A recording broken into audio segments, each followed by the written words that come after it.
ایک ایسا ہی تازہ بیان ملاحظہ فرمائیے، پاکستان میں غریبوں اور ایمانداروں کے لیے کوئی جگہ نہیں ہے۔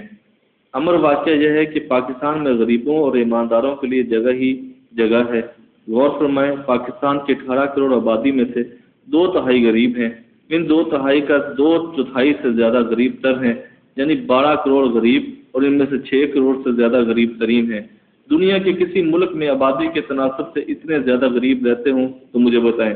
یعنی پاکستان میں غریبوں کے لیے جگہ ہی جگہ ہے، اور ابھی مزید غریب زیر تیاری ہیں۔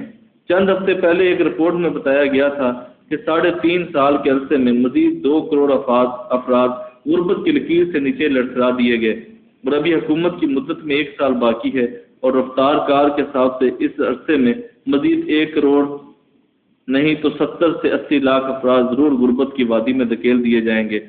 تو جس ملک میں اتنے کروڑ غریب ہوں اور ہر سال مزید 10 لاکھوں موجود ہو رہے ہوں، تو اس کے بارے میں یہ کیسے کہا جا سکتا ہے کہ اس میں غریبوں کے لیے جگہ نہیں ہے؟ بیان دینے والے یہ بے فکر ہیں، ابھی غریبوں کے لیے بہت جگہ ہے، اور جب تک ساری جگہ پر نہیں ہو جاتی، لڑکھڑاؤ مہم اس طرح جاری رہے گی۔